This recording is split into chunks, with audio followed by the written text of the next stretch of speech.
was a comedy club existing 30 years ago in Madison, and they rented.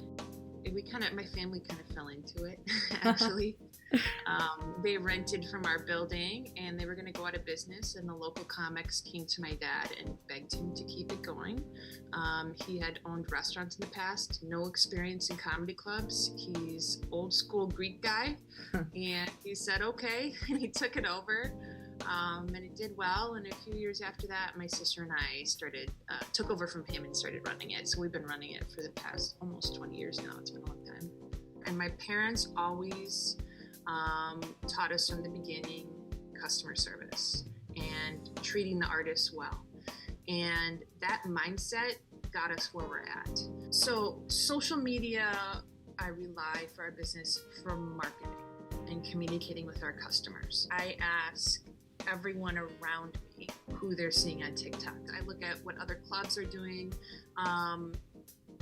podcasts, podcast networks.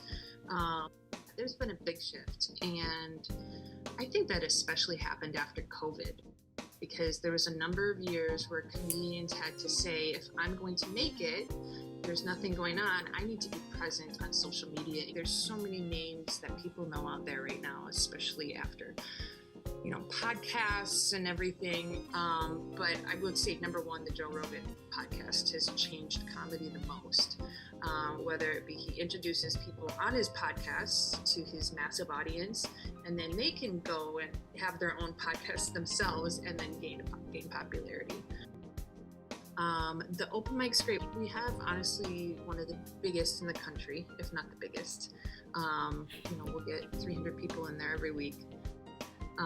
So what that does is it gets comedians traveling from Minneapolis, Chicago, Milwaukee every weekend.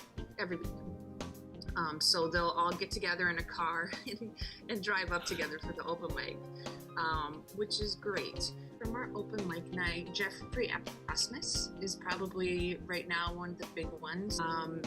He came from Madison, he moved to Chicago, he moved to New York. And a lot of comedians took notice of him, bring him on theater tours with them. And I can see him, he's at the turning point right now, in the next couple of years touring theaters. I can see him getting to that point. We try to get comics ready to get to the Jeffrey Asmus point by doing the Madison's Funniest Comic competition. So what we do with that competition, I've formatted it in a way for them to get work at other clubs and notice from other clubs. So how to be a professional comedian, how to not rely on cheap jokes, their stage presence, professionalism, all of that. So we really try to do our part in fostering them to get to that point.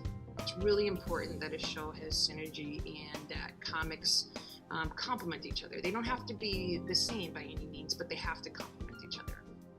With our shows every weekend, one thing that I think is special is we're like a destination for people to come to Madison, and then once they get here, they'll go out to eat, go to the bars in the area. So I feel like we're that connection to bring people in and then visit other businesses. It makes me feel lucky because I feel like I'm just the person that's here putting it together. I've been given an amazing city with amazing clientele.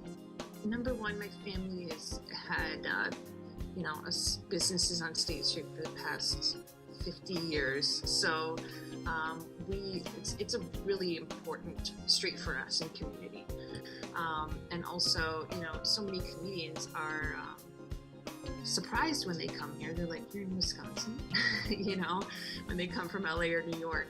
So I just feel lucky. I don't feel like I did any of that. I feel like the community did that and everything else. And the talented comedians did that. So.